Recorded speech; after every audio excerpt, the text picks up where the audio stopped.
go with that. All right, one more that I want to highlight here is a stack that's quickly becoming one of my favorites, and it's the Eagle stack. So to me, this one is incredibly easy to correlate. All of the viable fantasy players on Philly are affordable. Devontae Smith is going around pick 69. Hurts and Goddard are both going around pick 85. Rieger is a value at 126. And everything sort of lines up for Philly. They have 2 home games in the underdog playoffs, and 2 of their 3 games are against the same team. They play Washington twice, and Washington is a team that isn't really stackable in and of themselves because, I mean, we've talked about it. Ryan Fitzpatrick is not going to start the full season, and I don't think we have too much interest in Heineke either. So what are we going to be looking at? You know, Gibson and McLaurin unstacked most of the time, but you're getting these guys rounds ahead of when you have to take the Eagles players, you know, so you leave the second round with Gibson or the third round with McLaurin, you're setting yourself up to stack the Eagles 4 or 5 rounds in advance before you have to even take those players. And by selecting one Washington player, whether that be McLaurin or Gibson, you are correlating your lineup for 2 of the 3 most important weeks in the season. And the other team that the Eagles play in that stretch is the Giants. And we know that they have a ton of valuable assets late as well, whether that be Shepard, Tony, or Godius. And Kenny Golladay is affordable in the 5th as well. So I think that this is a team that is worth stacking in terms of having 2 home games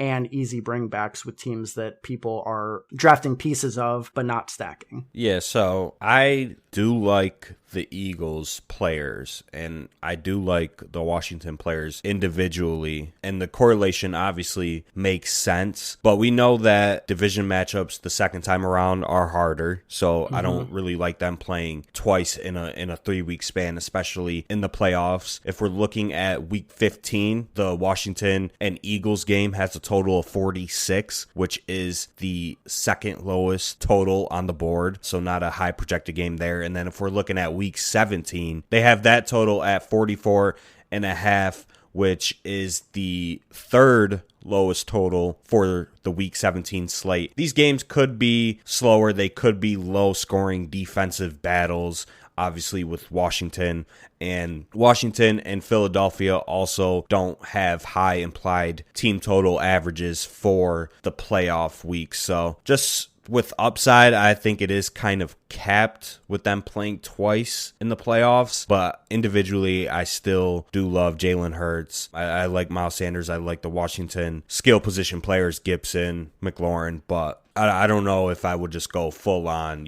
stacking Eagles and Washington players. No, I agree with that. I mean, I think that it'd be a skinny stack, if anything, because, we don't expect Philly to be a super pass happy team. You can, sort of cap it with one of these guys. And again, they're all affordable. So I think it's sort of baked in. Like if you get Hurts, around pick 85 and Rieger a couple rounds later, and you've got McLaurin on there, it's just a cheap correlation with a lot of upside, even without massive team totals, because Jalen Hurts can get there off yardage, rushing production, not necessarily touchdowns. So I think that it's valid. I mean, this wouldn't be a team that I onslaught and try and draft 3 or 4 players from the Eagles offense, but I think it's a good skinny stack with easy bringbacks. Yep, I definitely agree with that.